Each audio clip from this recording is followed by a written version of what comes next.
First of all, thank you very much for accepting this invitation. Thank you. When did you arrive in mediation?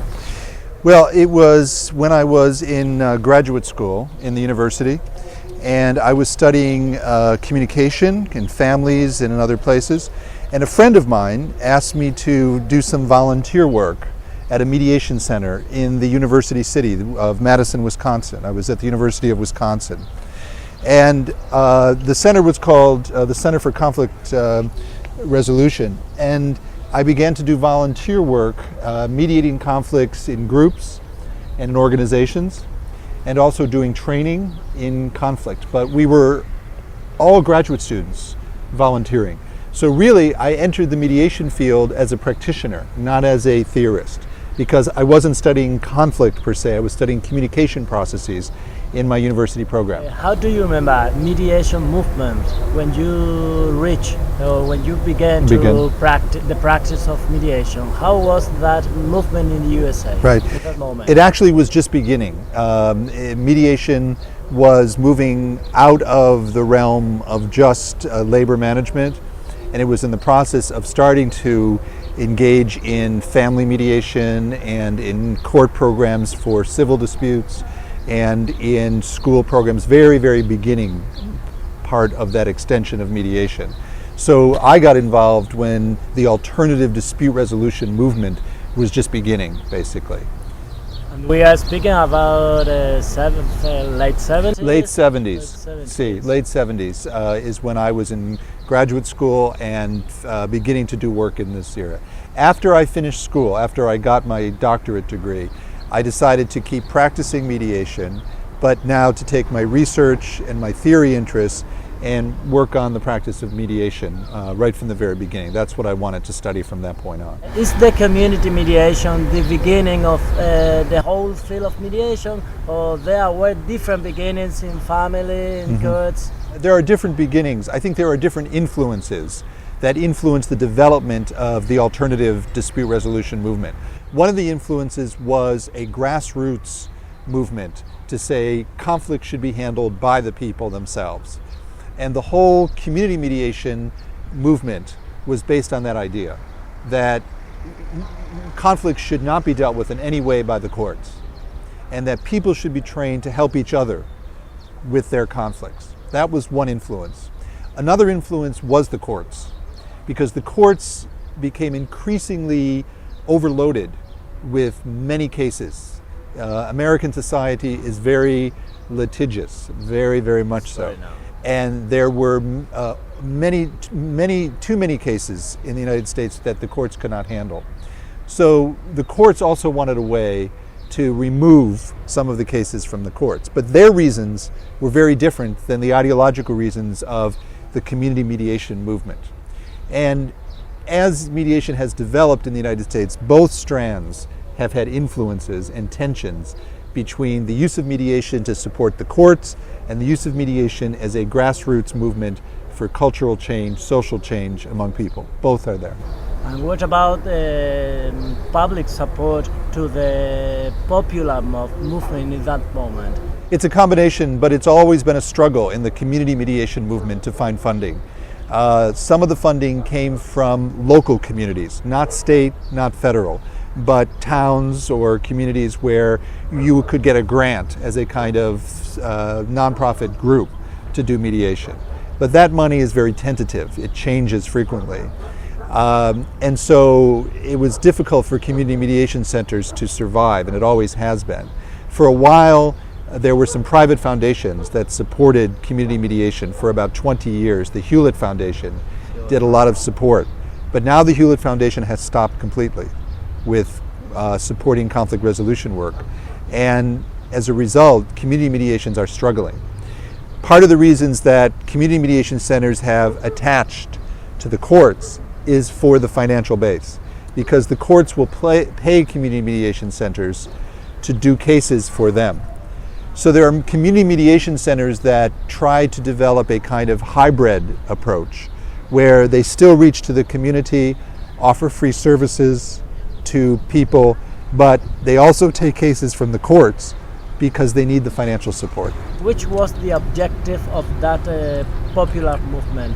The resolution of personal problems or the increasement of social life? Definitely the change in the way people understand conflict and to learn how to work with conflict. That was very much in the roots of the community mediation movement. That was not the case in the courts. The goal in the court was to solve problems. The goal in the court was the disposition of cases primarily.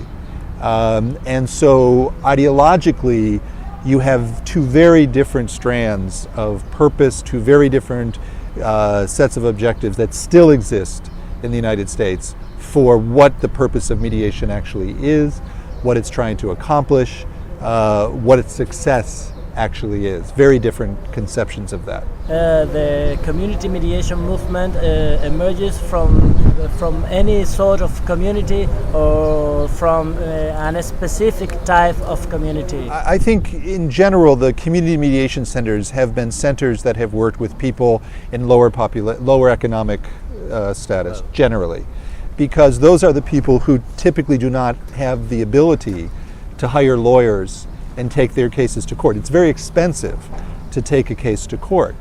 So those programs were set up for people to have help with conflicts when they couldn't afford to go to court. Now, what's happened in the United States is that many court programs have created mediation that relies upon volunteers.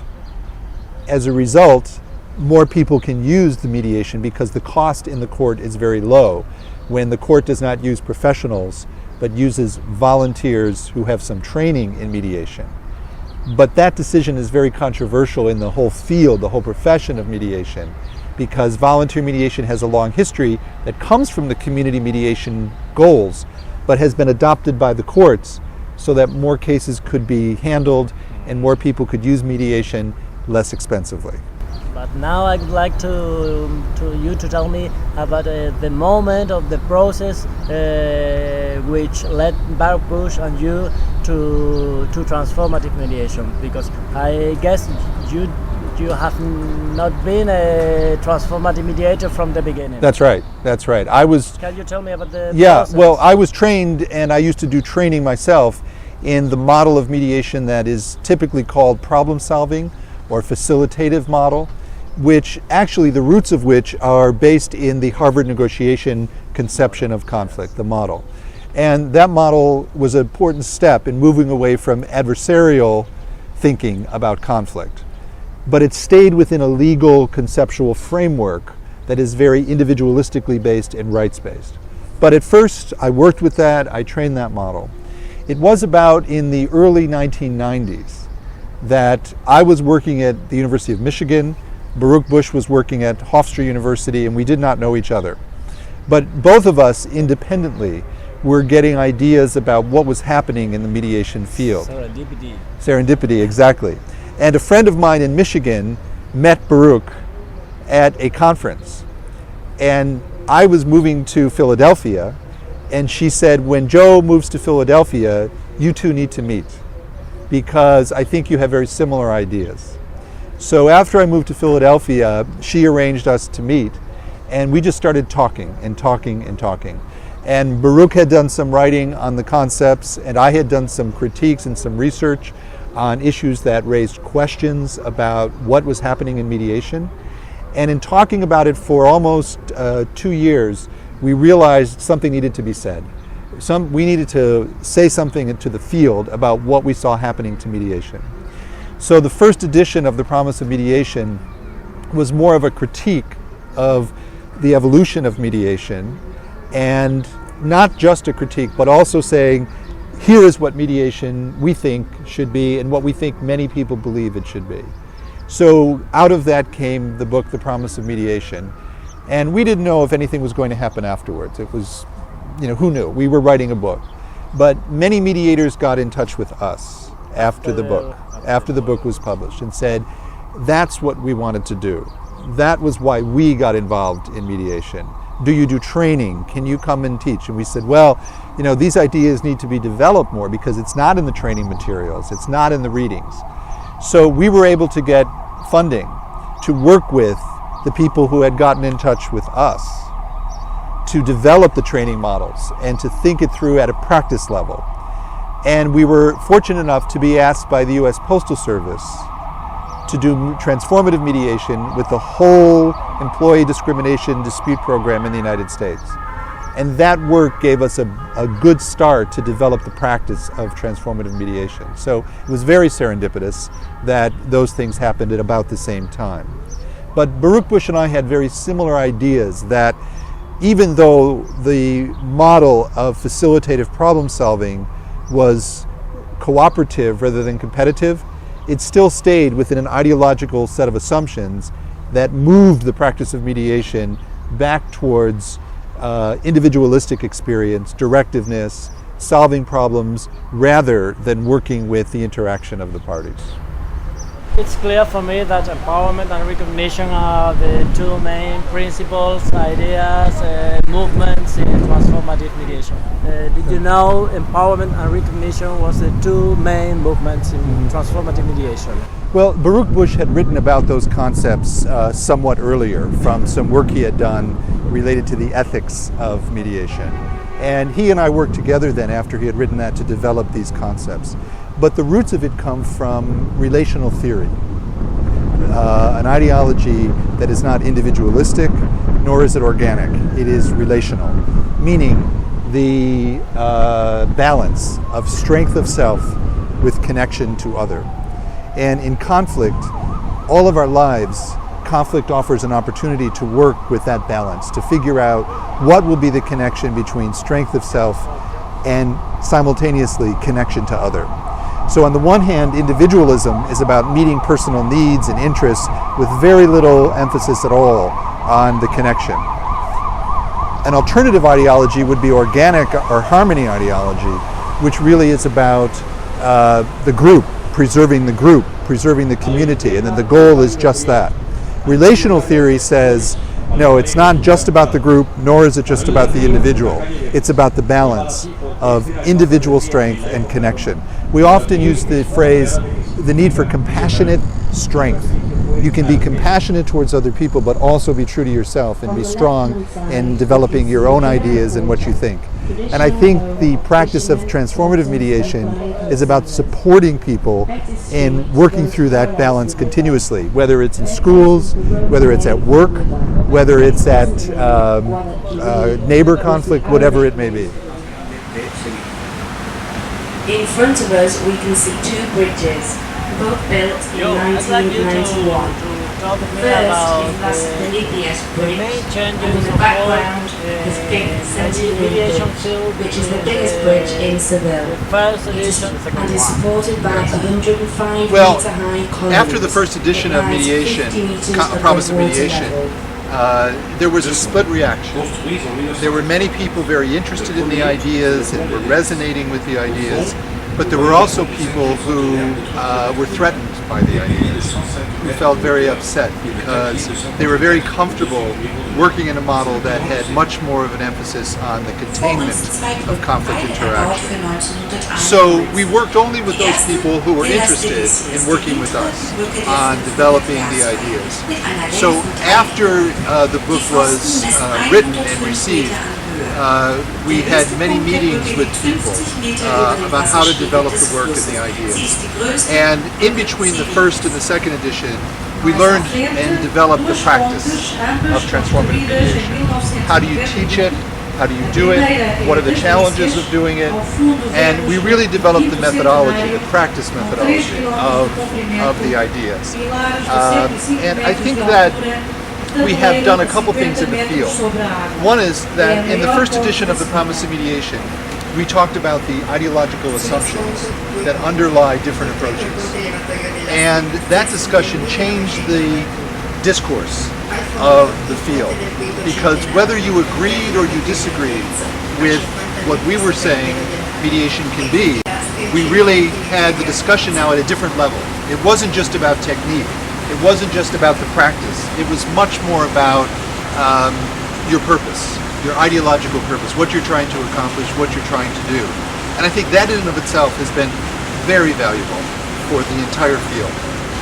towards the last 5 years or so, I think the field is becoming more satisfied that people are making different choices and they're clear about what choices they're making, clearer than they were prior to that. What are you speaking about when you speak about the relation of I think all of the theorists you mentioned are people who work within the general frame. There are differences within the frame, as you might expect, but in general the frame is the same. It's trying to change the emphasis, especially for example in American society, away from pure individualism to a different way of thinking. There are even people who are working on relational theories of law and relational theories of organizational life in different arenas. And I think different theorists have slightly different views of what that is, but the same fundamental roots, the same fundamental premises, I think can be identified across the theorists you mentioned in these various areas. What are you speaking about when you speak about an organic ideology?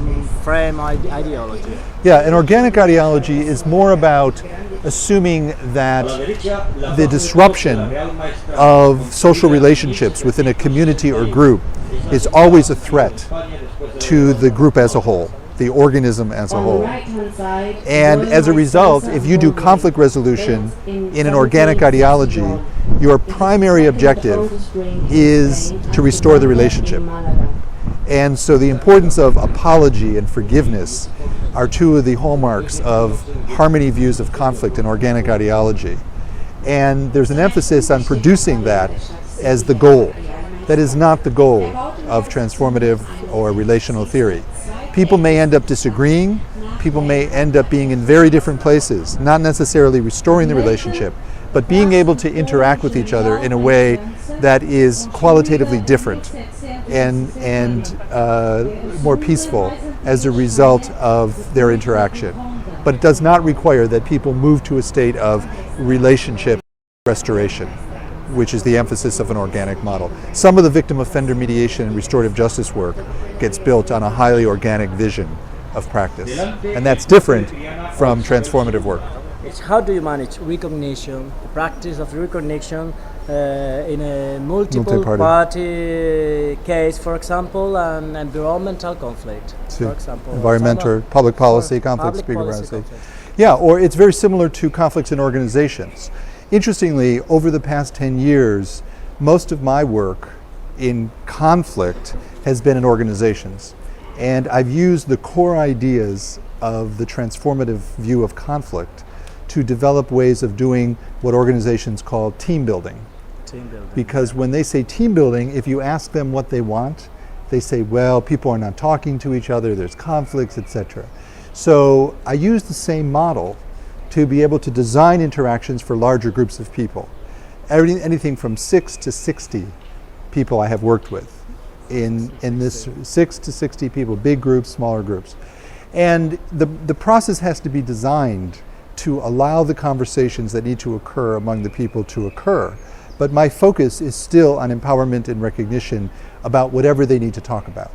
So I will frequently figure out who needs to talk to who about what. And the whole group doesn't always have to stay together. So there might be some people who need to talk together about some things, talking simultaneously to others. So it's not everyone all the time together.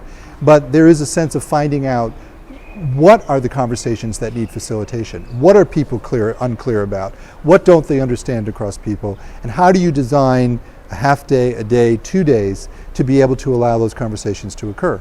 And the recognition does happen across people, because sometimes it's the recognition of the group to the manager, or the manager to the feelings of the group, or to individuals within the group. So sometimes I will have people meet one-on-one, sometimes all together, sometimes in smaller subgroups. It's a design question after you get a sense of what are the conversations that this group has not had or has had difficulty having. Any place there is interaction between people about differences, about misunderstandings, it's possible to do this. So sometimes there's a misperception that transformative mediation is only about situations where people are going to have a relationship after the mediation that's going to continue. That is not true. Because during the mediation, we have interaction, and that's what you work with as a mediator. You don't know when you finish with two people anytime whether they're going to continue their relationship after you finish. So it's possible that even a husband and wife may never talk together again, you don't know. But even a client and a person who works in a store, or a conflict that occurs between a store manager and a customer, any of those issues, when you sit down with the parties, is their interaction about those issues. And you only have that interaction to work with anyway. You can't work in the future. They can talk about the past, but you weren't there. So you're working with their interaction in the conflict. So it's clear transformative mediation works on the present rather than on the future. Well, in the sense that the parties can talk about the future, but as a mediator, I shouldn't guess what the future should bring. I only can work with the interaction that the parties are doing now, whether they're talking about the past or they're talking about the future. I can only work with their interaction in the room. What's your opinion about doing peer mediation exclusively between pupils in a school, for example? Well, here again, the question is, what is your purpose in doing that mediation? I have heard and seen some peer mediation programs in schools where the purpose is to contain the conflict between the kids. One friend of mine observed some mediation programs in the United States and said to me, as he observed the mediations, it reminded him of prison guards keeping prisoners in line in a prison. So mediation can be practiced in that school setting to contain conflict. Or you could practice mediation to have children think through empowerment and recognition about their issues. And it may be challenging, just as it's challenging with adults, but it's not just containing the conflict.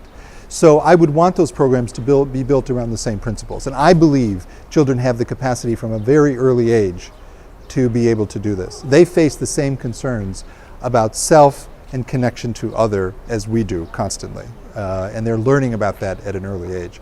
All the more reason to allow that struggle to go on and to support that struggle in conflict as children are growing up. In other areas, I think transformative mediation is applicable in any area, from contract disputes to victim offender mediation, to family mediation, to neighborhood conflicts, neighbor conflicts, because it's about the interaction between people and the challenges that interaction has posed for them. Because most solutions to problems are easy to find. But the question is, why haven't the parties been able to create those solutions? That's what we need to address as mediators. What's your perception of mediation in Europe? Do you think we can speak about mediation in Europe, or mediation in Sweden, mediation in Spain? I don't think I should. I think it's very hard. I think it's in different places, in different countries. And I would need to see more of what people are actually doing, because what people say they do versus their practice can be very different. That was my experience in the United States as well, that people thought they were doing transformative mediation, but when I saw their work, it was very different, yeah. Because most people think, oh yes, empowerment is important, recognition is important, I do that. But they've been taught other methods and they've been taught other practices which take their focus away from working with those ideas. And they don't even realize it. They don't see it in their work. All right, let me ask you something. This is an important question. The first Spanish telecommunications satellite. One of the most controversial parts of mediation, transformative mediation, is not so much from, I would say, it's not right left, but not so much from people who think I need to be directive, but from people who are very left in their disposition, because ideologically left, because there's a certain way in which mediators can become protective and assume that weaker people cannot do things on their own. Okay? And it comes from a leftist protectionist point of view. But in and of itself, I view and Baruch views that as disempowering to people. In other words, that you always have to protect them because they can't. You have to have social programs. You have to. In other words, it's that fine edge between really helping people versus continuing the disabling, continuing the disempowerment. And this model of practice says, sometimes people will make mistakes. They'll do things that we wouldn't do. But if you go there and you try to stop them, if you go there and protect them, you continue a system in a larger sense. That's very controversial with some people. Pero en Estados Unidos, muchos mediadores tienen un inclination to protect. They direct because they feel, it's unsafe. We just did a conference, La Congreso, in Philadelphia, un mes pasado. It was about elder mediation. Mediation of senior citizens. Sí. En Estados Unidos, baby boomers, muchas personas después de 65, baby boom, oldest. Muchos conflictos de hospital treatment, health conflict, family conflict, and it's becoming popular. Well, in the conference, a lot of discussion about whether senior citizens are able to make decisions for themselves. And many mediators say, no, they can't. Now, yo creo que there are situaciones where donde people have Alzheimer's or something where no capacidad para autofortalecimiento. Pero not all the cases. In many cases, seniors just make different types of decisions, and they know they're making decisions that they want to make. And mediators are like, I don't know. It's the same issue whether you're working with children, you're working with older people.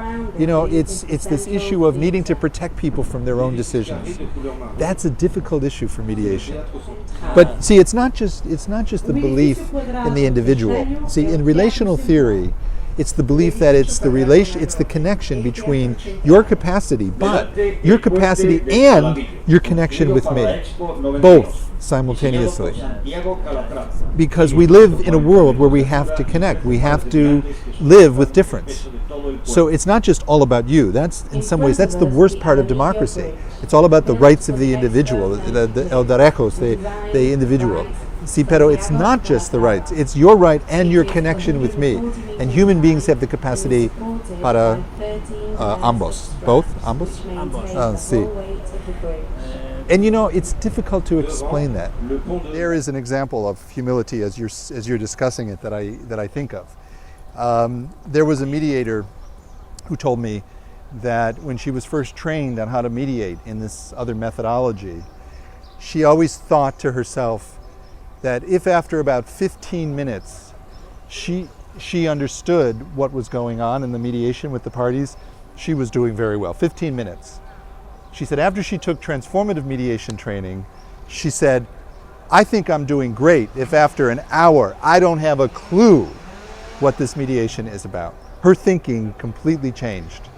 And I thought that was great, because that's the frame of mind you want to be in, that you don't know and it's going to change and the parties are going to say new things and they're going to tell it differently on that day or half an hour later. So you're responsive to what's happening in the conflict among the parties, not ahead of the parties. There was a famous book that Deborah Kolb did, and she said in that book that most of the mediators she interviewed, and they were famous mediators, most of the mediators she interviewed worked according to the following principle. She said the principle was, the mediator knows what should happen, the challenge is to make it occur. And that's so different from the thinking of this woman I was just talking about, and of transformative mediation. Is like, I don't know what should happen here. I'm not sure what's even going on. The parties are creating the conflict as they talk. And that conception created a sense in mediators that they had to find it. They had to find that truth. They had to create it. As opposed to saying, these parties are in a constant process of expressing themselves, interpreting each other, that I'm there to support. That's the essence of transformative mediation. And I know you think very much similarly that way about that. That there is no truth to construct. It's the parties' interaction and the creation of meaning and interaction that is about what is going on in the room. In Philadelphia, in August, we are putting together a group of, a very small group of 10 personas that we call ¿cómo se dice? We call llamamos next generation. Nueva generación. Next La generation. próxima generación. Sí. Porque, getting older. I'm getting older. Baruch is getting older. So we're working with a younger generation and these ideas so that they come up. I would love to do that here in Europe with a group with you and several other people I know who it's just going to be a day of good discussion like this, the roots of this thinking, how it relates to different type of practice in conflict.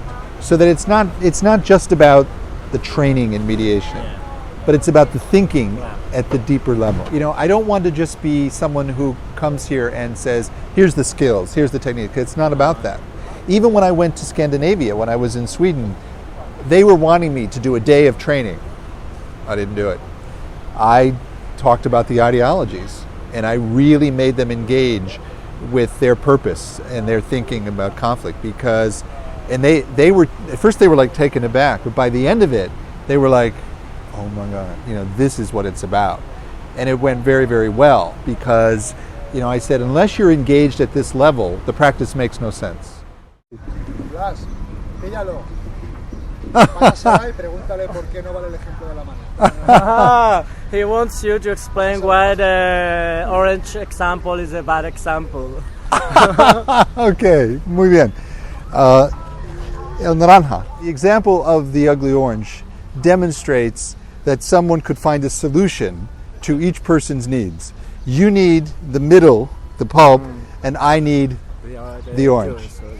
But we could come to that point without ever talking about it. A mediator could say, well, I find out your needs, I find out my needs, and therefore the best solution is to peel it and you get one and I get the other.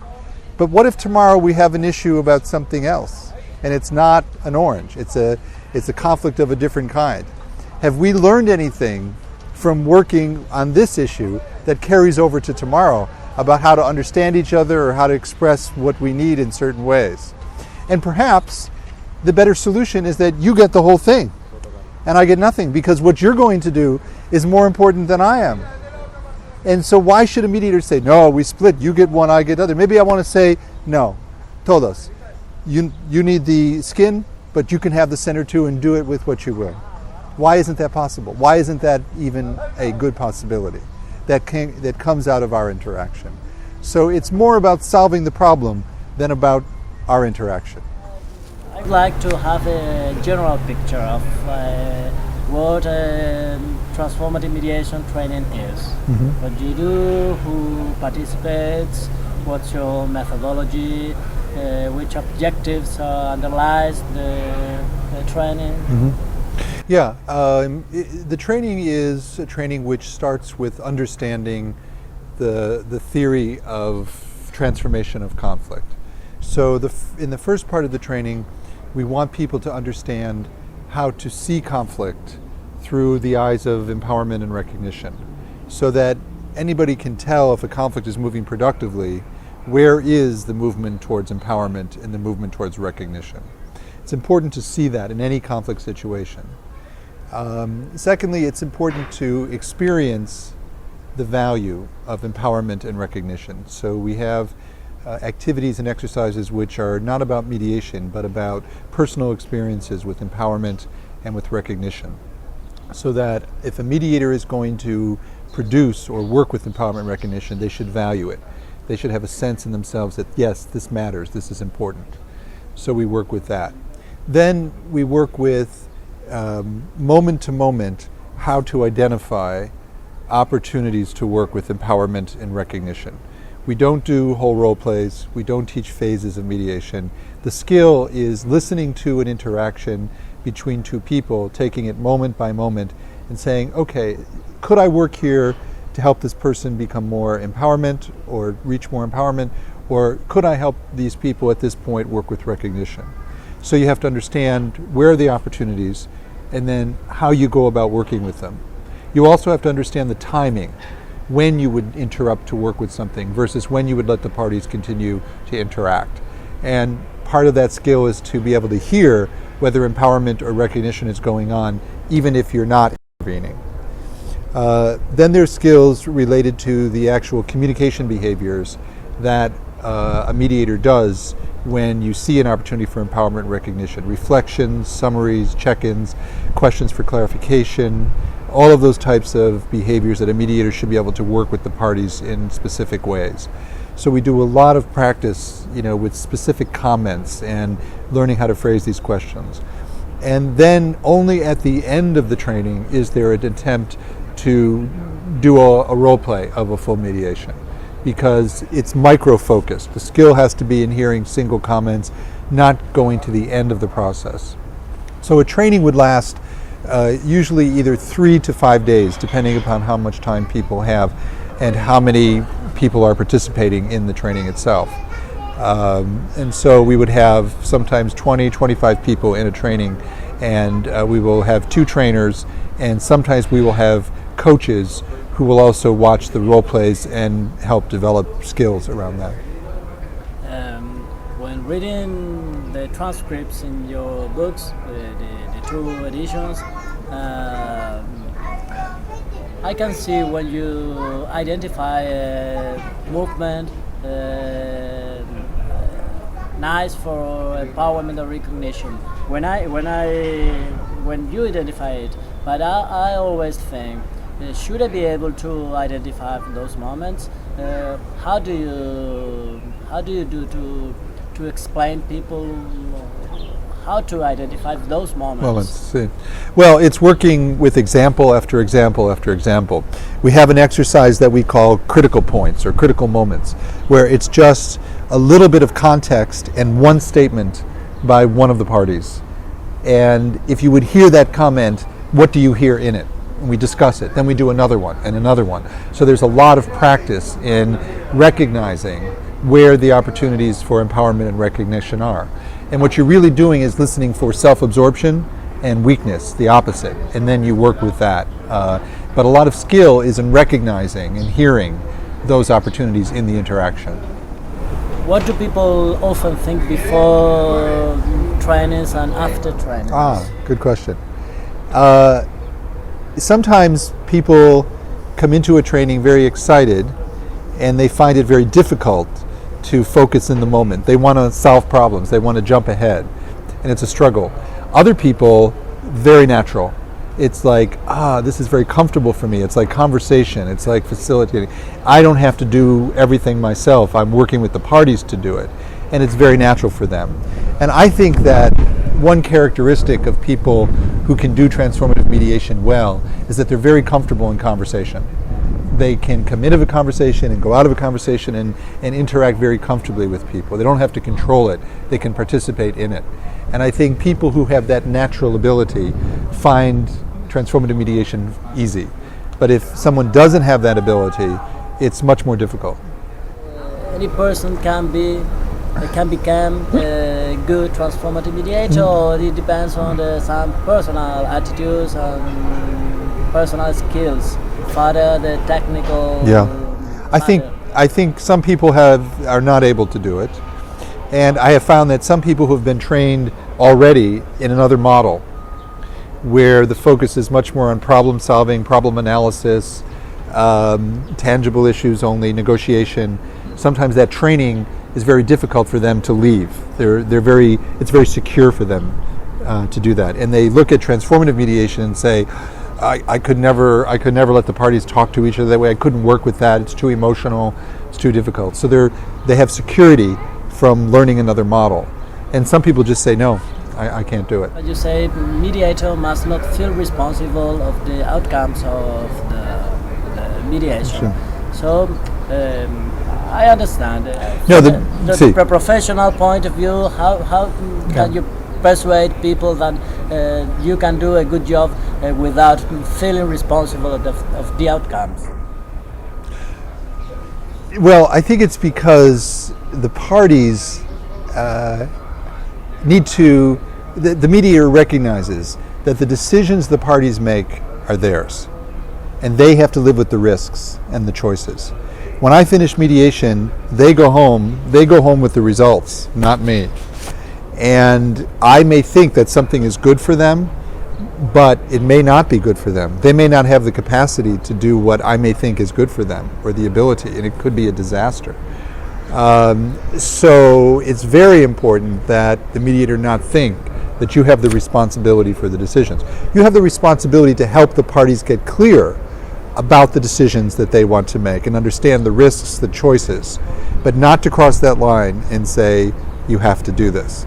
It's more like a doctor saying, here's a possibility, but if a patient doesn't take the medicine, the doctor doesn't feel responsible. It's ultimately the party's choice. What are the more frequent outcomes in a transformative mediation? Yeah, and I think there are important outcomes, but they're not the same outcomes of this was a good agreement. The outcomes are greater clarity, greater empowerment, and greater understanding. And that can be described. The research with the U.S. Postal Service has measured the feelings that people have about whether they were able to clarify things and whether they were able to understand each other. You can also look at the outcomes. Do people make choices, and what choices do they make? But I wouldn't impose the word agreement on the outcome. I would call it outcomes and say, what were the outcomes for these parties? And you could ask them 3 weeks, 3 months later, do your outcomes, did they work for you? Were they difficult? You could even find that out. But I wouldn't want to say you have to reach an agreement, because an agreement implies commonality. When there may be an outcome of difference, or there may be an outcome of not wanting to continue a business together, or something like that. But some people, to answer your question, some people do have difficulties with that. And part of the training is to make sure that people are able to articulate the value. What are the good outcomes from transformative mediation? And I can describe them, and I can talk to judges about them, and I can talk to the police about them, and I can talk to clients about them and their value. So you have to be able to talk about the outcomes that you're trying to achieve in transformative mediation, which is the changes in the quality of their interaction. We did a research study with the U.S. Postal Service cases where we just described many cases that the mediators told us about in terms of what were the changes that happened to the parties and the parties' interaction during the mediation. And it's an important study because it's many stories of what happened in these cases, how understanding was achieved, and how people made new choices based on that understanding. So qualitative research is very important, not just quantitative research. Is it possible implementing transformative mediation without a previous work with institution, for example? Well, I think it's a good idea if you can do that. In the U.S. Postal Service program, the leader of that program said she wanted to train mediators who were not employees of the U.S. Postal Service. They were external mediators. But she also trained people in the program within the U.S. Postal Service across the country so that they would understand the purpose and the value of using mediation in the transformative framework. So when they were evaluating the mediations, they actually observed mediators and said, no, this person is not working with the interaction. This person is just trying to settle it. And they didn't call them back. They didn't hire them because the leader of the program said, we want people to be able to talk with each other in new ways that can carry back to the workplace. So training the people inside the organization was very helpful in understanding the goals and in assessing it. So I think that is the ideal situation and very helpful. Okay, let's try to think about a possible training in Spain. Do you think it's the same thing, transformative mediation training in Spain than in Sweden and Switzerland or in Japan? It's the same. Exactly the same? I think it's the same. There may be some background issues that people raise which are slightly different, but I would bet you that if we did the trainings we do in Sweden, the same questions would come up, the same issues would come up. I have not found it to be different because we have done training in New Zealand, Australia, we've done training in England, so I have found the issues have been the same in other countries for the most part. I think the institutions don't consider this is a value, the facilitation of communication. Some do, though. Some do. Even yesterday, if you could have heard my presentation, I was really emphasizing that. And there was a lot of agreement, even with the judges. So, they're saying the right things. They did ask some questions that made me wonder a little bit about where they would end up. But, they were saying, husband and wives have to continue to communicate after the divorce because they have kids. So if you don't work on the communication between these couple, what good is it? They did say that very, very clearly.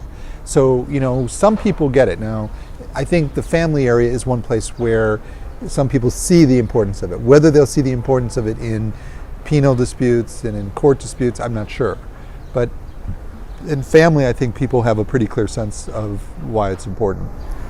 I think it would be useful to explain briefly the history of your intervention in U.S. Postal Service. Yeah. How many years have you been implementing the program in U.S. Postal Service? I believe the Postal Service started in 98 or 99. I don't remember exactly. But it's a large organization because it's all over the United States. And it was difficult to train mediators all over the country who wanted to work with this model and to be available when disputes occurred. But the person who decided to run the program, Cindy Halberlin, had a vision for what she wanted. She said, we have enough programs and processes in the Postal Service that tell people what to do. I don't want any, if mediation is that, I don't want it. So she read our book and she said, that's what I want. She read The Promise of Mediation. And she actually had seen some other mediation and she said, I don't want that. And then she read our book and got in touch with us. So she had a vision that mediation can have what she called upstream effects like the river. Yes. And she said she wanted to have an experience in conflict that people could walk out of and be able to extend into their interactions with other people within the organization. That was her dream, that was her hope. So she sees the importance of working through the issues rather than just settling or rather than just agreement. So she had a vision and she worked with us to develop that practice and that training. She also had us train people inside the organization in transformative mediation so they understood it. And then the difficulty was that because there were 3,000 mediators trained, I think in some parts of the country, the Postal Service employees were very committed to the transformative model. And in other places, they weren't as committed, okay, the employees themselves. So in some places, I would say that there's a lot of good transformative mediation going on. But in certain pockets, some of the employees in the Postal Service really didn't care. And they just said, go settle this and get done with it. So we couldn't control all of that. But nonetheless, I think there was a lot of mediation practiced throughout the United States this way that was very valuable. And there is research on not only what happened as parties finished the mediation, but there's also research to suggest that that mediation had an impact on the interaction between like a manager and employee after the mediation session weeks later. There's some of that research as well. So at least we have a sense that it's possible to have that sort of impact. Which are the main controversies and actual debates about mediation in the USA? Mm-hmm. Well, one debate is very, very prominent, and it's existed for a long time, which is the debate about how to certify mediators, how to determine whether they're actually competent to do mediation. And there have been attempts to try to develop one test or one system for evaluating mediators, but it has not been possible, and there have been conflicts around it because people have very different conceptions of what mediation is and what it should be. And I think that without stopping and thinking about the different purposes and talking about those explicitly, this debate will go on and on within the field. It's interesting because I think that people are afraid to go to the deeper level of different purposes because it creates controversy, and many times mediators are afraid of controversy, even within their own field. But if we are to work through this issue of certification, the different types of practices have to be acknowledged because there should be different certification for different types of practices because they are quite different. So that is a big controversy. A second controversy is whether mediation should be professional or whether it should be volunteer. And I think that the roots of that controversy stem from the very beginnings of the alternative dispute resolution movement, in that the mediators, some people believe it should never be attached to the courts and people should just do it with volunteers learning how to do conflict, because then they'll have better ways to deal with conflict in their own lives. But the part of mediation which was related to the courts and the professionals really tried to emphasize the need for a lot of education, a lot of professionalization of the mediation field. And it is continuing as an argument. Interestingly, even the courts now use a lot of volunteers, but some of the research that I and others have done suggests that the judges and the court administrators don't even respect the volunteer judges. They say, well, we'll let them do the small cases, but we would never use them in a difficult or a more significant case. So there's multiple feelings about even using volunteers. And some professionals think that the use of volunteers has hurt their profession because it sounds like just anybody can do it. So there's an issue of quality control, there's an issue of who should be doing mediation and whether it should be of the people or more of a professionalization. That's a big controversy as well. I think that in the transformative approach to mediation, the decision about whether to talk about the past, the present, or the future should be the decision of the parties themselves. So that it is true that in transformative mediation, we do not say it's automatically future-oriented. Of course, parties make decisions, they talk about the future. But in transformative mediation, if the parties want to talk about the past, we facilitate the discussion and we work with empowerment and recognition when they talk about the past, when they talk about the present, when they talk about the future. But in the issues of, for example, violence or abuse, it is really up to the parties to decide whether or not talking about that is too painful or is too difficult and they want to move on, or whether talking about that is absolutely critical for them to be able to move on into the future.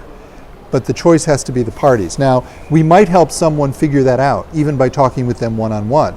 So if someone has been the victim of abuse or a victim of violence, and they're not sure whether they should talk about it or not talk about it, we might even meet with them one-on-one to help them get clearer about whether they want to talk about it. What are the risks for them? What might be the positive outcomes of doing it? What can they expect to happen from their point of view?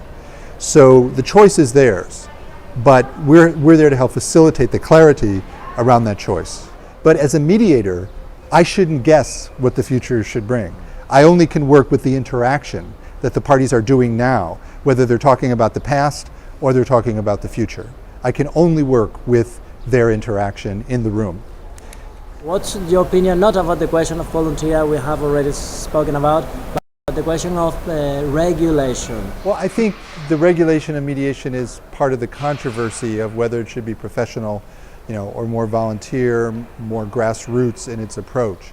And I think some regulations are useful and others can stand in the way of practicing mediation the way we want to practice it.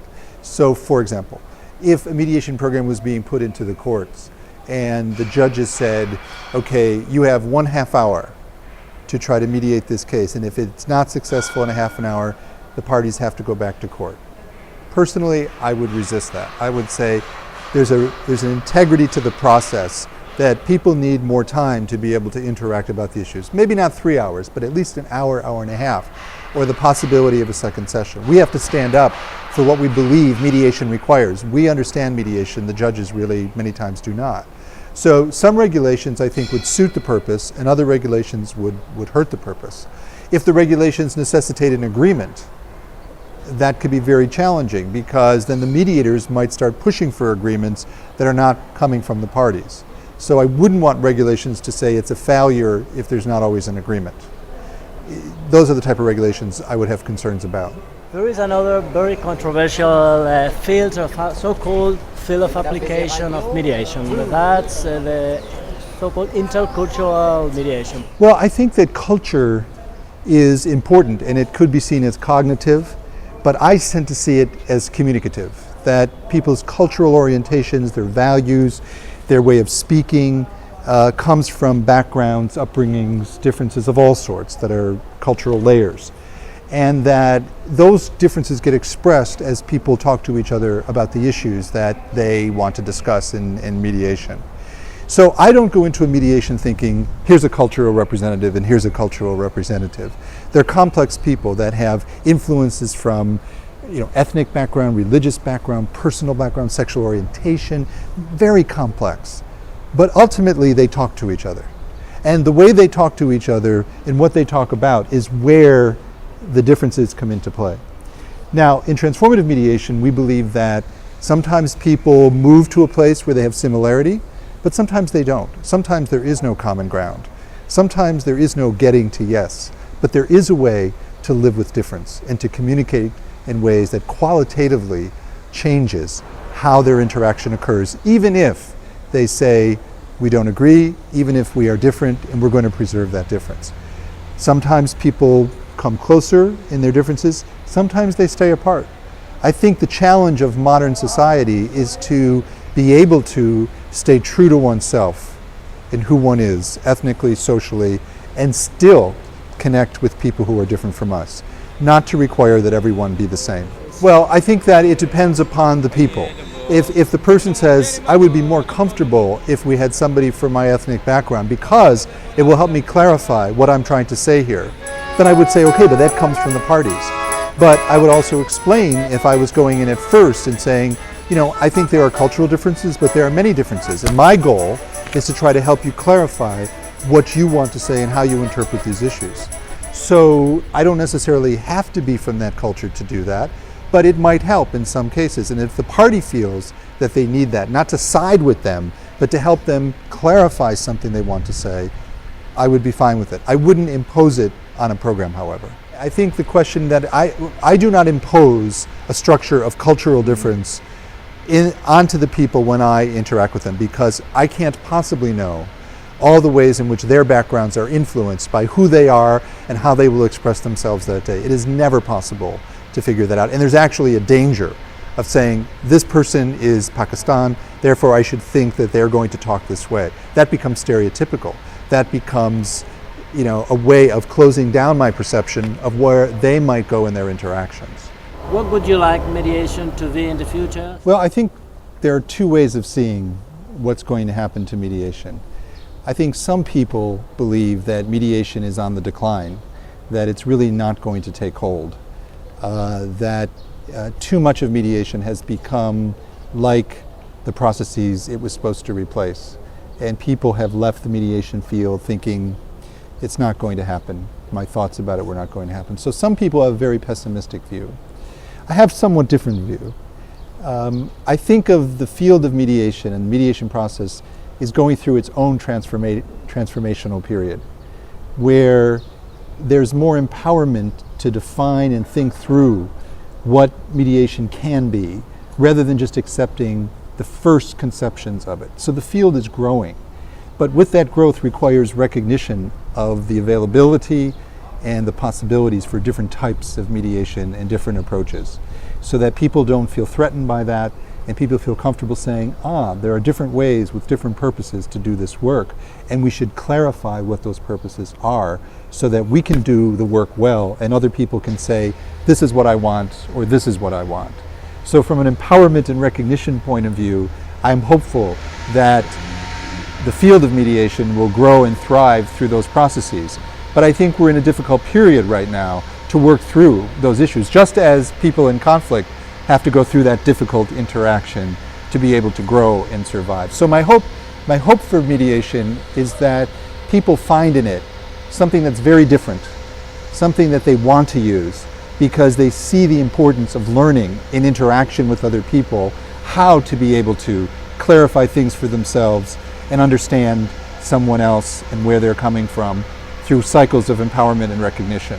And if people can do that, I think they'll walk into their next conflict with more ability to be able to do the same thing without the pain, without the suffering, without the anxiety and the demonization. So that would be my best hope for mediation. Not the first time you are in Spain. You Right. were at Barcelona, you have been at Sevilla, Granada. What do you think about our predisposition, our capability in order to work with a transformative mediation frame? I think it's excellent. I think that there's a lot of awareness in different areas about the importance of mediation being unique, that we want to preserve its unique capacity and in some ways not create a process which is the same as a evaluative process or as an adjudicative process. I think there's an awareness of that. So my sense is that the field as it's growing now in mediation could very much stay on this track if there is training, if there is thinking, and people stay committed to the fundamental purposes. So I think it's in a great place to be able to work with a transformative approach to conflict, team building, a broad sense of working this way in conflict situations. Buen mediador. Nice, transformative Good meaning, mediator. the characteristics. Yes. As a person or as a professional? Como persona, como profesional. Professional. Do you think it's possible to dissociate No. personal and No, professional? it's close. It's close, yeah. No, and it's true. I think that it is about a way of living and a way of thinking. So I think one of the characteristics of a good transformative mediator is that they understand conflict from this point of view. They understand it's not about just coming to an agreement, it's about the quality of the interaction with each other and how you live with difference in the world. And I do think that when people learn the transformative model, it affects them very personally. It has certainly changed me significantly in developing this model. I think this way now. I experience conflict this way now, and it helps me to work through difficult interactions with other people. And I think, therefore, one characteristic is an openness to let something like this penetrate oneself and one's disposition. Because if somebody's closed off to it, they can't learn it just as a technique. It has to be something that they firmly trust and they firmly believe in order to do this practice well. Thanks. Okay, last question now is, please try to think in your last conflict. The last conflict you have lived in your life. What do you do? What do a transformative mediation master do when facing a conflict? Well, I think, first of all, I recognize more easily now that when a conflict descends upon me, it happens, I recognize that I am going to go into states of weakness and self-absorption. And it's natural and it happens, and I begin to step out of myself and see, boy, you are confused, you don't know what to say here, you don't know what to do here, you better be careful because you're really lost on how to deal with this. And secondly, I start thinking of how am I self-absorbed? You know, in what ways am I not thinking about alternative explanations, different ways of thinking about what this other person is doing, you know, and then how do I start balancing what I'm feeling with what they might be thinking? All of that leads me, I think, to moderate my approach when I interact with that person. It influences, it shapes the way then I approach that conflict. It doesn't mean it's easy.